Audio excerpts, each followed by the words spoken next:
Welcome to the Positively You podcast. I'm your host, Jessie Larson, and I'm passionate about helping you shift the way you think so you can create a life you're absolutely obsessed with. Each week, I'll be bringing you a guest or a thought that's going to help you feel more optimistic and equipped to take real action. Get ready to push past limiting beliefs, ditch that negativity, and start showing up as the best and most positive version of you. Girl, let's do this.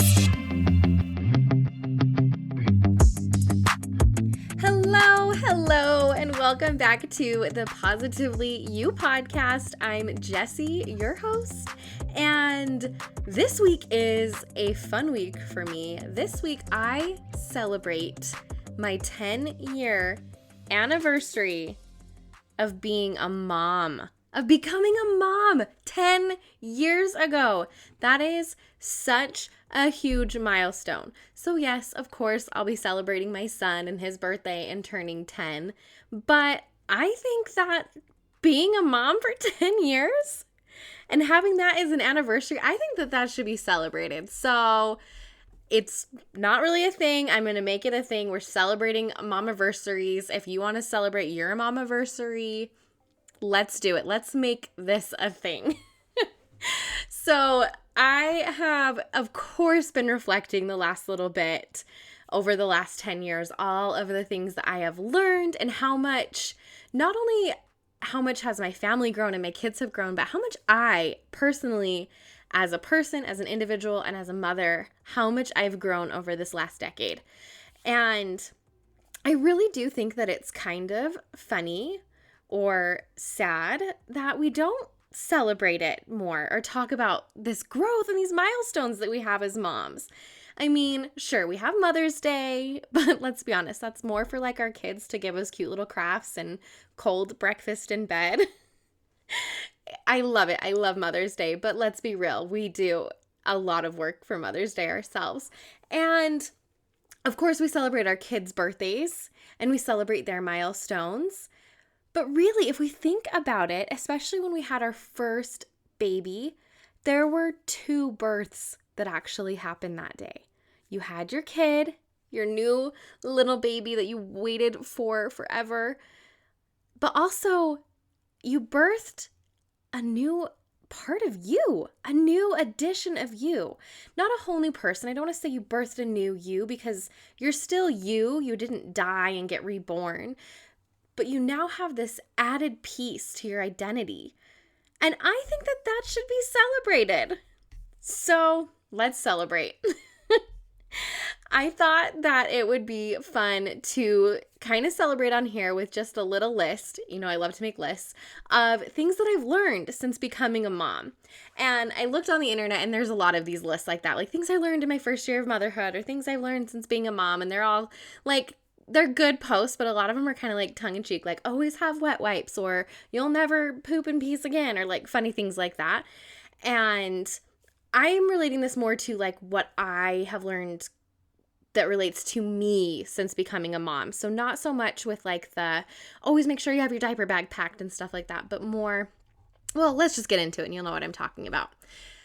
But the first one that I'm going to say is number 1, it goes by way too fast. Yep, I am kicking this list off with a cliche, but it's a cliche because it's true. Isn't that the point of a cliche? I'm sitting here just scratching my head in awe and wondering how in the heck 10 years got here so fast. There's another cliche that says the days are long, but the years are short. And that one is also incredibly true. I remember so many times where I was just so flippin' tired and so touched out and just so done with cleaning up spills or smelling dirty diapers or just all of that overwhelm that comes with the little tiny kid years, that if one more person had said like, oh, just enjoy it, it goes by way too fast, like you want to like sucker punch those people, right? You're like, oh, I don't care.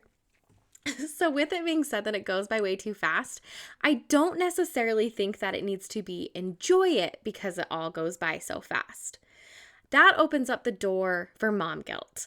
And you know how I feel about mom guilt. So I don't think it's like, oh, enjoy every little second because it goes by so fast. No. I think just knowing that it goes by fast is enough. And that you can just breathe and it's fine. And just understanding that and kind of just the fact is that it's going by fast. You can enjoy this part. You cannot enjoy this part. Whatever. It just goes by fast. That's what I've learned. That's number 1. All right. So number 2, everyone has an opinion. From the second you get pregnant, and actually even before, everyone in your life, and even those who literally have nothing to do with you on a personal level, they have an opinion. And I learned that lesson very quickly in my motherhood journey. What took me a little bit longer to learn was that it's just that. It's an opinion. And an opinion is not fact. Can it be true? Sure, maybe, possibly. Can it be a load of crap? Yes, totally. Is an opinion most likely just a reflection of the person with the opinion and not actually about me and what I'm doing and what they have the opinion on? Absolutely yes. And it has taken me a lot of time and a lot of practice to get okay with other people's opinions and not letting negative ones affect me and, not even letting positive ones affect me. Whether that opinion is on a name choice or a way I choose to parent or how much time I take away from my kids or how often I feed them the same peanut butter and jelly sandwiches for breakfast, lunch, and dinner. Or any other thing under the sun that relates to me and my motherhood, I know that I am doing my best and that I am learning and growing each day. It's really, really, really hard not to second guess yourself when there are so many opinions swirling around you, and especially when those opinions come from people that you do value their opinion. But I guess the lesson here that I've learned is to be confident in yourself and to understand that opinions will come and opinions will go, and that's that. Let me be tongue-tied. And then an opinion is just that. It's an opinion. Let it come and let it go, and you be you, and you do you, and feel confident in the things and the choices that you are making. All right, number 3. Lesson that I've learned is moms need to feel seen and supported more than they need your advice. All right, so with this one, story time. When my oldest, the one that's turning 10, was a baby, his sleep was, how do I put this delicately? It didn't exist. Sleep wasn't a thing. We didn't sleep. He didn't sleep. I didn't sleep. Nobody slept. It was fine. And really, I took a screenshot one day of a time map that I had written out of when he went to sleep, when he woke up, when he went to sleep, when he woke up, and it was insane. And I remember I posted it, I think, to Facebook, and I got so many comments about just advice and what I was doing, and it was a little frustrating that whenever I talked about it or vented about it, I was met with advice, and it was well-meaning advice, and I know it was coming from a place of of support, kind of, but it wasn't helpful. Here's what I mean by that. I also have access to the internet and to Google. And guess what? Since I was never sleeping, I had plenty of time to use the Google and research every possible sleep solution. So you sending me a link or telling me what worked for you, or have I heard of this trick? Yes, I've heard of it. I heard of all of it. It wasn't my lack of not knowing. I didn't really need more advice. I needed to feel seen. I just needed someone to say, that sounds hard. You sound tired. And maybe just give me a hug and say, you're doing such a good job. You will be okay.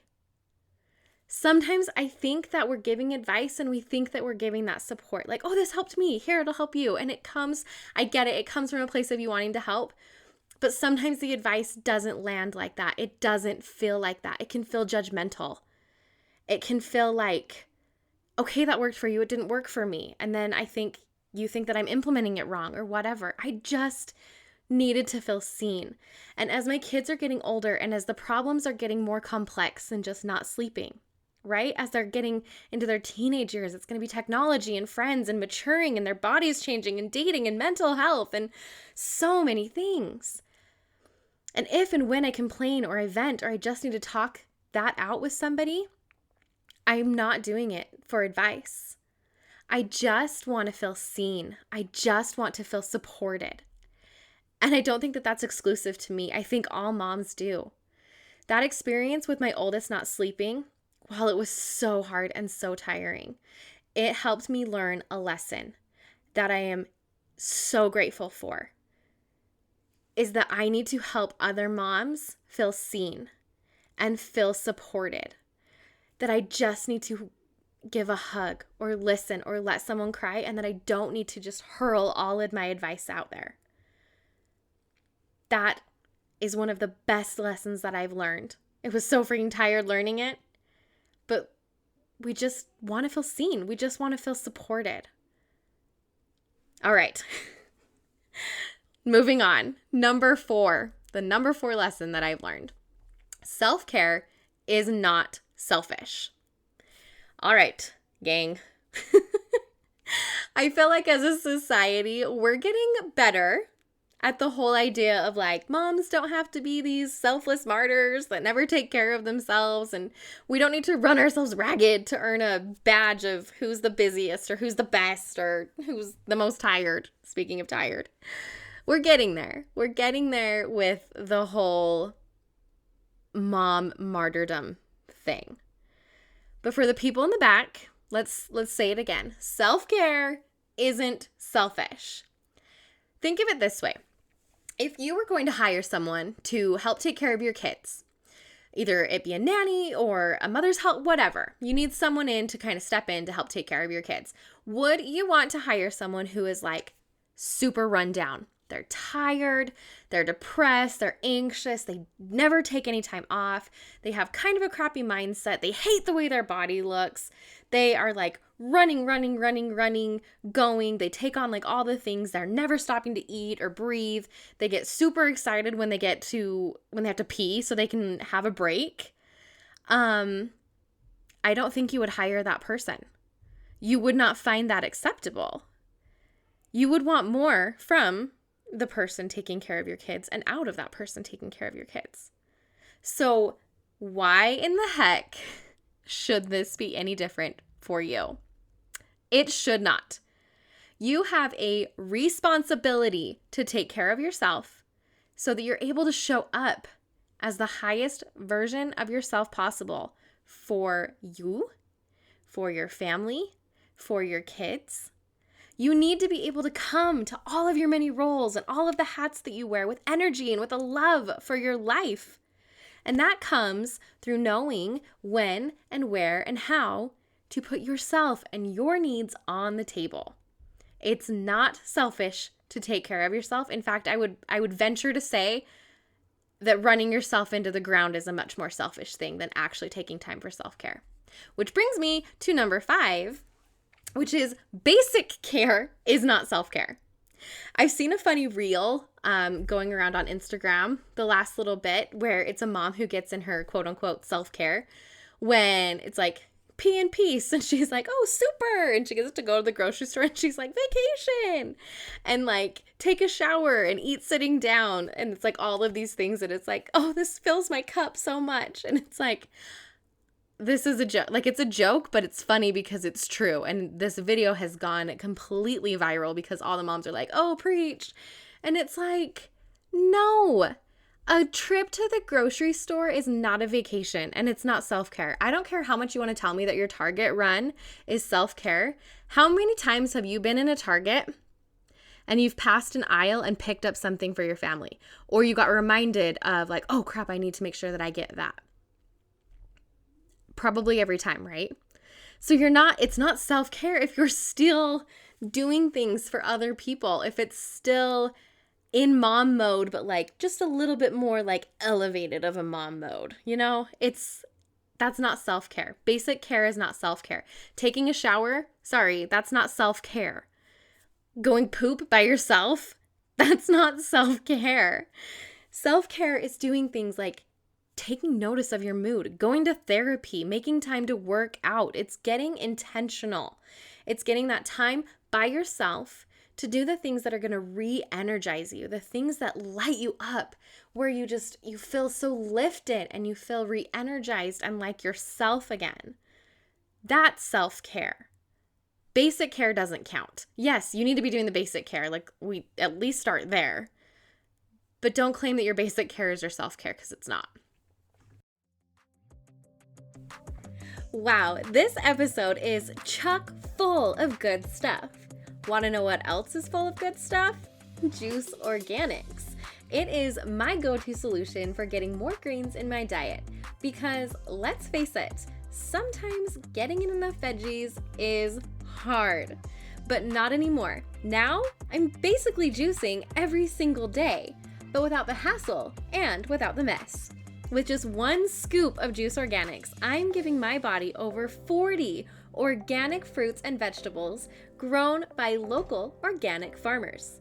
Juice Organics' mission is to inspire and empower families to live healthier lives by making it simple. Well, I'd say mission accomplished.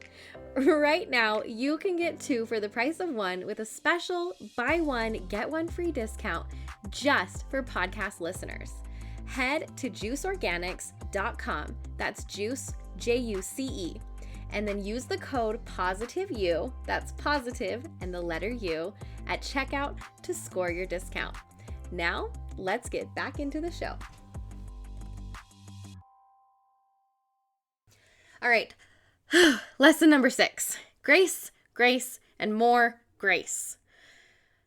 Grace and self-compassion have become a huge part of my life and how I do my life and how I do motherhood.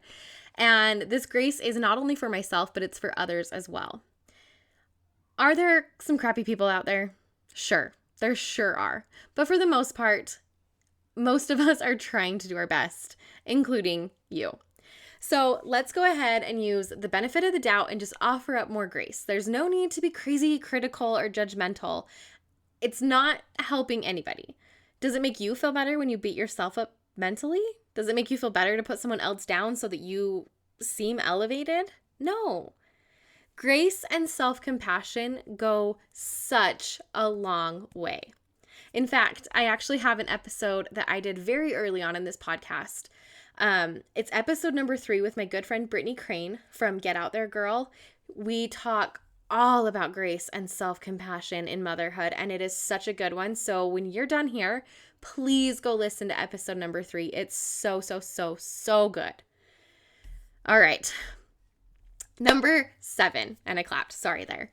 You are always going to be doing something new and something that you've never done before. And spoiler alert, so is everybody else.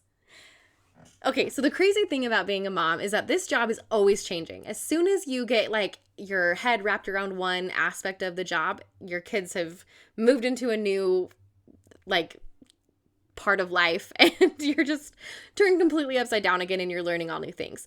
I am heading into a new arena of motherhood right now. My youngest just turned 5. He will hit kindergarten next year. I officially have a tween ager now.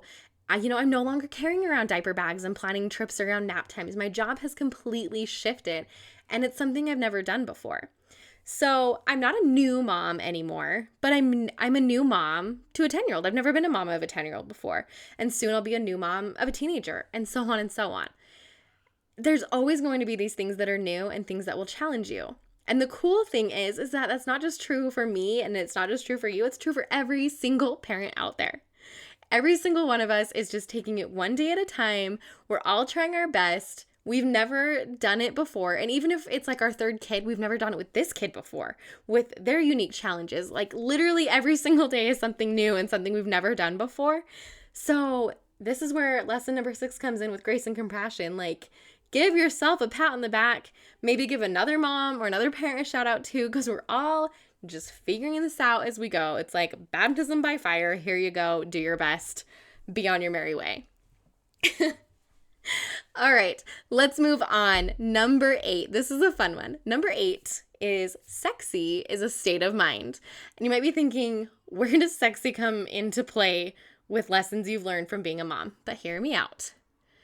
We all know, like, after you have your kids, it's always like, oh, get your body back and all this stuff, right? Listen, you're not getting your 17-year-old body back. So let's take a minute, however much time we need. Let's mourn those boobs up where they're supposed to be or whatever you want to mourn. And let's move on. All right. Let me tell you about a story with my first postpartum experience. So for the sake of the story, I am 5'2". None of that is my torso. I have such a small torso. The second I get pregnant, my body's like, boom, we're pregnant. Like, it's out there. And bless the stretch mark gods, they were like, let's give this girl some marks. And they did. And after I gave birth to my first child, I legit looked like I had survived a bear attack that just went crazy on my stomach. I wish I was exaggerating. That is best how I can describe what happened. Like a bear just went to town on my stomach. And it's been 10 years, so yes, they have faded a little bit, but like, I remember looking in the mirror and just being like, oh my gosh, what is this?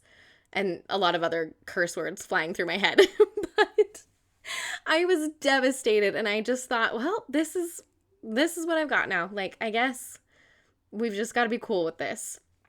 And you know, there's a saying that says time heals all wounds. And like I said, yes, over time, my scars have faded. My saggy skin has gotten better. And more than like the time that heals is that your mindset heals. And as I've worked on my mindset, it has changed so much about how I view myself and how I view my quote unquote mom bod. Now, I've had many, many years of getting to this place of being able to really love and accept my body and believing that sexy is a state of mind, but it really, really is. You are as sexy as you believe you are. Let me say that again. You are as sexy as you believe you are. So whatever you need to do to feel elevated in that arena, say those affirmations. Here's a fun thing to do. Get yourself some fun bras and underwear. Like, make it fun. Have a sexy playlist. And for the love of all things holy, when your partner tells you that you are beautiful, that you are hot, that you are sexy, believe them. Like, don't brush it off. It's so easy to brush it off. You're like, oh, shut up. Like, don't say that. Oh, shut up. Like, and then you like grab, a flabby piece of skin and be like, oh, this is sexy. Really? Yes. Your partner told you you are sexy. Believe them. And little by little, and even if you don't, like, just try to believe them. Just say thank you. Like, thank you. I'm glad you think that. And little by little, as you believe it more and more, and as you say those affirmations, and as you get feeling better, your mind will take over. And sexy really does become a state of mind. And you're able to not focus so much on everything that happened to you, with being pregnant and with your body going through all of these changes and everything. Your body's beautiful.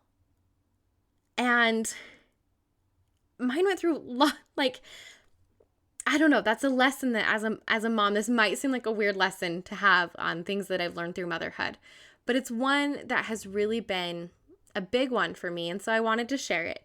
That really your mindset around how you feel and what you believe about your body is you are in control of that. If you want to feel better, if you want to feel sexier, if you want to feel like yourself again, it starts in your mind and you can do that. Ugh, okay. Speaking of that, we're going to kind of continue that thought a little bit with lesson number 9. We're getting to the end. We're getting there. Is the way that you talk to yourself matters. Of course, mindset and your inner dialogue is going to be included in this. it's me. Hi. Like, this is what I talk about. Becoming a mom and being in this role is actually what has helped to push me to be more intentional about that, to really be aware of my mindset and to really take notice of what my inner voice is saying and the thoughts that I'm allowing to be in my head. It's so important to how I'm able to show up each day and how I'm able to live and create and cultivate my life. We have so many times where there's something, we'll do something or we'll mess up or we'll yell at our kids or whatever. And then you've got that inner voice that's like, you're such a bad mom. No, you're not. Screw that voice that says that. I tell myself all the time, and my kids probably get really annoyed. I don't know if they do. All the time I will be with them and be like, I'm such a good mom. And they laugh at me and they're like, huh? I'm like, you know it. You know I'm a good mom. And they're like, yeah, you're a good mom. And like, I say it jokingly, but I say it often enough that I believe it and my kids believe it, and it shows up because then I'm like, well, what could I do today to be a better mom, to be a good mom, to make that statement true? The way you talk to yourself is so crazy important. Please take notice of it because the way you talk to yourself will show up in every aspect of your motherhood. Make it good. All right, we have made it to the last one. Number 10 is that you are you. Outside of motherhood, you have an identity that is separate from that. I was talking with a friend the other day who had this really, really cool thought. We were talking about becoming a mom and the transition of that. And then we were talking about how there is multiple times in motherhood that we transition, just kind of like what I was talking about up above, how there's always something new, right? We're always transitioning. And she had this really kind of cool thought about like the identity crisis that we kind of can sometimes have as moms, where we're like, well, who the heck am I? We have that sometimes when we first become moms and we feel really lost and we lose our identity because it's just those sleepless nights and your body has been through the ringer with giving birth and then with like nourishing a child if you've chosen to like breastfeed or whatever. Like there's so many things where you just kind of lose yourself a little bit, and it's not a shocking thing that moms can have an identity crisis of sorts, right? And so that is something that I have learned, is that my identity, I am me. I am Jessie. You are you. Whether or not there's motherhood there or not, that you are a person with your value, with your worth, just because you're you. And yes, you should get lost in your motherhood, and yes, you should like love your children and show up and serve and do all these things, but you don't have to lose yourself in it, if that makes sense. And that's why these other things that I've talked about, like your mindset and taking time for yourself and understanding that basic care isn't self-care, and learning to have grace and compassion, like all of these things play into that, with you understanding that motherhood is my role, and it is 100% part of my identity, but it's not my entire identity. I am still me, and I can do things for me that light me up. And in that, I become a better mother. I become a better partner, and all of those things. All right, so there you go. 10 lessons that I've learned in my 10 years of being a mom that relates to me and motherhood. Straight from my heart. They're lessons that I've learned that are for me. So if any of them spoke to you, fantastic. If one or two did, great. If they all did, yes. If you think they're all a load of crap, I'm terribly sorry. Maybe pick a different episode to listen to. But it came from my heart. They're lessons that I have learned, and I truly, truly hope that they helped one of you. If they did, one of my favorite ways to connect with you is in my DMs. And if you are a person who we've had conversations back and forth through the DMs, you know this already, but I love it. I love getting to know you. I love having conversations, and I'm not afraid to get vulnerable and go deep there. So if any of these spoke to you, or if you have any questions about them or want to kind of dive in and discuss it more, please, please, please don't feel nervous or discouraged or whatever from sending a DM, because I absolutely light up when I see you pop in there. And there you go. Thank you for hanging out with me again today. I'm so glad you pressed play. If you want to take a quick second to share this episode with someone you think would love it too, that would be amazing. If you're loving the show, make sure you go and leave a review on iTunes.